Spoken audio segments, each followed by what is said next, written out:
I'm Gregor Thomson, I'm a philosopher and a writer, and I know what the meaning of life is. Welcome to The Struggle.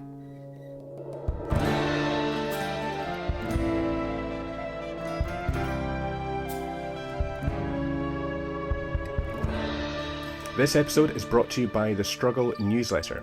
This is a weekly email newsletter in which I send out for free every Sunday a short article concerning the art of embracing struggle. If you feel restricted in life, if something is holding you back, perhaps it's time to struggle your way towards freedom. If you're trying to be productive, you're trying to be healthy and to achieve your dreams, perhaps you're chasing the wrong thing. A lot of us believe that we should be aiming for happiness, but this is an unwise pursuit, as happiness comes and goes without any control from us. However, there is a way to be more fulfilled with life, and that is to embrace struggle, to exercise, to eat healthily, to have uncomfortable conversations, to take career risks, to discover who you are, and to be autonomous. That's the way to break free from whatever it is that's restricting you. And that's why I created a newsletter. Along with the article, I also provide tips, strategies, and recommendations such as movies, music, podcasts, and recipes to help along the way. To sign up for free, go to gregorthomson.com. The link will be in the show notes. Confirm your subscription and make sure you check your spam folder for your welcome newsletter and add me to your contacts to continue to receive it in your inbox every week for free. And that's it. You're on your way to struggling more and being more productive, healthy, and motivated. Now, let's get on with the struggle. This is episode 40 of The Struggle with me, Gregor Thomson, and this is the first episode in a two-part series on existentialism.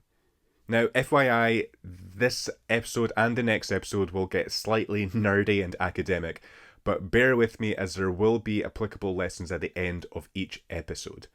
But in the meantime, let's begin. Deciphering the appropriate suffering to embrace and the appropriate suffering to accept is a complex issue to solve. Embracing and accepting are two distinct mindsets and should be considered individually and subjectively. Embracing requires action. Embracing suffering by definition requires voluntarily subjecting yourself to some level of suffering. Therefore, the suffering you embrace should be productive.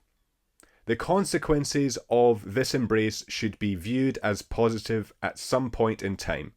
For instance, you're certainly subjecting yourself to suffering when you exercise, but the result post-exercise is positive both mentally and physically, so the suffering you embrace should be healthy. Accepting suffering, however, is part of existentialist philosophy. The term existentialism was adopted as a self-description by French playwright Jean-Paul Sartre and became identified with a cultural movement that flourished in Europe in the 1940s and 50s. Although 19th century philosophers such as Søren Kierkegaard and Friedrich Nietzsche were viewed as the precursors to the movement, existentialism does not deny the usefulness of basic categories such as physics, biology, psychology, and other sciences, nor does it deny the validity of moral values in categories such as intention, blame, responsibility, character, duty, and virtue. Whilst these both illuminate the human condition, the light shone is not bright enough, according to existentialists. Authenticity is the missing ingredient. Whilst the term was coined by Sartre, he drew many of his philosophical theory from German philosopher Martin Heidegger, whose 1927 publication Being and Time consisted of many themes that we now associate with existentialism. Heidegger explored these issues just as Sartre did, with the use of Edmund Husserl's phenomenological method, in which the limitations of scientific thought were exposed further. One such limitation being that of defining consciousness. Science still has yet to provide an objective definition of what consciousness is. Philosophers have been attempting to define consciousness for hundreds of years and are still debating it today. Husserl theorized consciousness as not based on scientific theories of mind, but rather on transcendental theories of intentionality and meaning. Consciousness, according to Husserl, is our direct openness to the world, one that is conducted categorically instead of causally. Intentionality is a categorical framework in which the mind and world become compressible. Consciousness, therefore, is governed by meaning rather than metaphysical phenomena. While Husserl applied these ideas to sociology, logic, and mathematics, he self-admittedly failed to apply these to aspects of being. Heidegger therefore took up this question of what it means for each individual to be, which according to many existentialists involves first becoming aware of the investigator of being, ourselves. The categories, according to Heidegger, that were passed down by the philosophical tradition for understanding a being who can consciously question his or her being are insufficient, so he drew upon two relatively unknown at the time writers to shed light on the question of being itself: Søren Kierkegaard and Friedrich Nietzsche. Both Nietzsche and Kierkegaard took significant interest in the individual, which up until their time of the 19th century was rare. Now it's these two philosophers that we'll concentrate on for our purposes in this episode. So Friedrich Nietzsche's ideas on being and life were largely influenced by his own life, which was from 1844 to 1900, as he struggled with physical and mental illness throughout his life. In his work, Nietzsche rejected ideas of objectivity and instead argued that all of life is subjective and in accordance to the individual experience, and therefore believed that individuals must create their own values and meanings internally, rather than rely on external traditions and authorities. One of Nietzsche's more significant contributions to existentialism was his concept of the will to power. He believed that all living things are driven by a desire to exert power and influence over others. Living things want to assert their existence through various means, and this desire is what drives creativity and ambition. He believes that it is up to individuals to cultivate their own meaning in life, and that a person's greatness can be measured by their ability to overcome their limitations and create something valuable and unique. Nietzsche's emphasis on individual freedom gave power and responsibility to the people, rather than God or gods holding that power.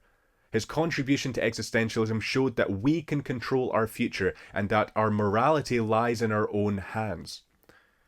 Søren Kierkegaard, unlike Nietzsche, was a devout Christian, even though his views on Christianity were similar to Nietzsche's. Kierkegaard wanted to ignite individual faith, passion, and thought in his readers by allowing them to think for themselves. He believed that Christianity was a personal and individual and subjective relationship with God, and shouldn't be influenced by anything external like the church. And therefore, like Nietzsche, Kierkegaard believed that meaning in life is to be found in the individual, the subjective and the internal. So, what does this all mean for us now living in 2024? Well, first, the solutions to your issues lie internally, not externally. You won't find the fundamental answers you're looking for on social media, you won't find it on video games, you won't find it in drugs. You'll find it within yourself. Secondly, you have the power and responsibility to change your life. You can do that. Never mind the people who tell you you're perfect the way you are when you feel depressed. There's no power in that. You have the ability to overcome. And lastly, your meaning and greatness in the world can be gauged by your contribution to it. No matter how small and insignificant an act seems, it has the potential to contribute something negative or something positive. So you may as well contribute something positive. Be kind to strangers. Love your family. Do favors. Contribute something to the world. Try to make the world a better place. Don't be selfish all the time. Be selfless. Contribute something positive to the world. That makes you great. So that concludes the first part of this two-part series on existentialism. Now, obviously, there were more precursors to the existentialist movement, but I thought these two philosophers' work were more in tune with the purposes of this podcast. Now, next week, I'll discuss the philosophers and writers who spurred and created the movement post-1900. But for now, the answer lies in the struggle. So keep on struggling.